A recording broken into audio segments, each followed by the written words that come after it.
Hello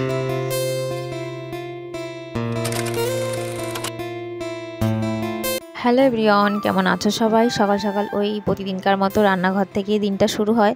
আর এদিকে বৌদি খাচ্ছিল পেয়ারা মাখা।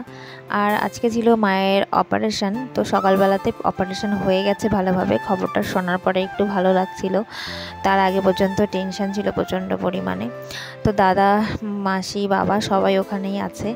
দুপুরে রান্নাবান্না ওইদিকে জোগাড় করে নিয়ে বসিয়ে দিয়েছি। হবে কাঁচকলা দিয়ে, আলু দিয়ে, মাছ দিয়ে তরকারি, একটু হেলেঞ্চা শাক, এই রান্নাবান্না করে তারপরে এদিকে একটুখানি আম মাখিয়ে নিয়েছিলাম। বৌদি খেতে চেয়েছিল আম মাখা, তো গাছ থেকেই পড়েছিল আমটা, তো ভাবলাম মেখে নিই।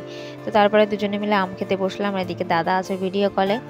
আর অনেক দিন বাদেই এইভাবে আম মাখা খাচ্ছি, মানে এবছরের প্রথম আম মাখা। অনেক দিন থেকেই ভাবছিলাম খাবো খাবো, তা আর হচ্ছিল না।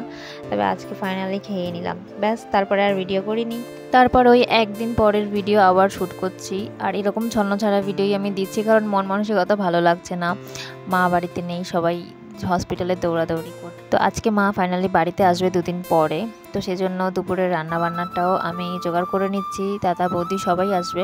বাড়িতে মা না থাকলে কিছুই ভালো লাগে না, যতই লোক থাকুক না কেন। আর তার উপরে মা এরকম একটু অসুস্থ।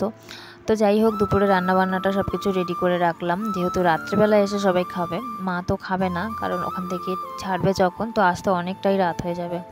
তো সবার জন্যই, বাকি সবাদের জন্য রান্নাবান্না করছি। এদিকে চিংড়ি পটল দিয়ে একটুখানি তরকারি করলাম। আর দুপুরবেলাতে বৌদি আর আমি খেয়ে নিলাম। এদিকে পাতা বাটা করেছি, কুমড়ো শাকের তরকারি, আর বৌদির জন্য আলাদা করে একটু সয়াবিন। তারপরে বিকালবেলাতে মনটা ভালো লাগছিল না, বড় মাসির বাড়িতে যাচ্ছি পুচকুটাকে আনতে।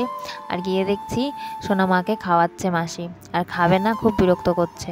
তো তারপরে একটু রেডি করিয়ে নিয়ে আবার চলে এলাম।